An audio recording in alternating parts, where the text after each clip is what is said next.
Karnataka high court نے کرناٹک وقف board کے انتخابات کے لیے اصل ووٹر لسٹ کو کل عدم قرار دے دیا ہے، جس کی تاریخ 19 نومبر کو ہے، اور نئی لسٹ تیار کرنے کا بھی حکم دیا ہے۔ یہ فیصلہ وزیر بیگ کی دائر کردہ ایک درخواست کے بعد کیا گیا ہے، جو بنگلورو میں مقیم RTI اور وقف کارکن ہیں۔ الزام ہے کہ ابتدائی لسٹ میں بہت سے نام جعلی ہیں اور کچھ امیدواروں نے ووٹ کرنے کے لیے غلط طریقے کا سہارا لیا ہے۔ یہ انتخاب 1995 کے وقف ایکٹ اور 2013 کے ترمیم ایکٹ کے تحت کرناٹک اسٹیٹ بورڈ آف اوقاف میں خالی نشستوں کو پر کرنے کے لیے منعقد کیے جا رہے ہیں۔ ووٹنگ بنگلورو، بیلگام، کلبرگی اور میسور میں ہوگی۔ نام واپس لینے کی آخری تاریخ 4 نومبر ہے اور ووٹوں کی گنتی 21 نومبر کو ہوگی۔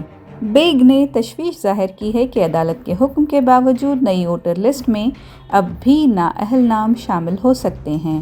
انہوں نے وقف بورڈ سے درخواست کی ہے کہ وہ نظر ثانی شدہ لسٹ کو عوامی طور پر جاری کریں تاکہ شفافیت کو یقینی بنایا جا سکے۔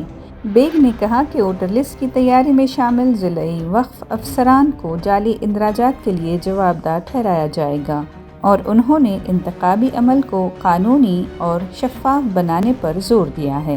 کرناٹکا اسٹیٹ بورڈ آف وقف میں جو ووٹر لسٹ جاری کی گئی تھی، اس کو ہم نے چیلنج کر کے کوائش کروا دیا تھا۔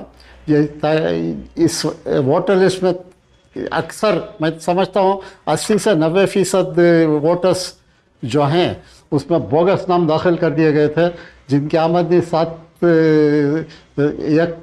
1 لاکھ بتا کر 7,000 روپئے جو کنٹریبیوشن ادا کیے گئے تھے، اس میں بغیر حساب کتاب کے منمانی طریقے سے کچھ انٹرسٹیڈ ممبرز جو سٹنگ ممبرس ہیں، انہوں نے خود پیسہ جمع کر کے وہ یہ جمع کر دیے تھے۔ وہ ہمارا مدعا تھا ہائی کورٹ کے سامنے۔ ہائی کورٹ نے وہ چیلنج جو ہم نے کیا تھا ووٹر لسٹ کی متولیان کے زمرے کی، اسے کوائش کر دیا اور نئی لسٹ بنانے کے لیے کہا گیا۔ اب ایک کل پتہ چلا کہ الیکشن کی ڈیٹ اناؤنس ہو گئی ہیں بغیر پبلیکیشن آف ووٹر لسٹ کے۔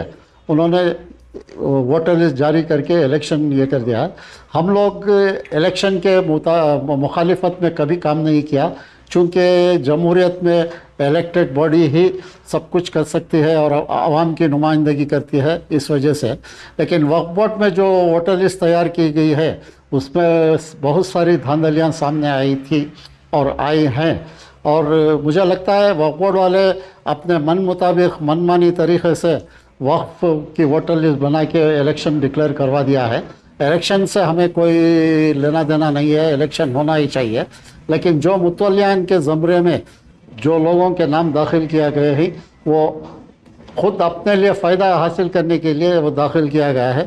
اس کے ذمہ دار تمام ڈسٹرکٹ وقف آفیسر ہوں گے جو بوگس کیا گیا ہے۔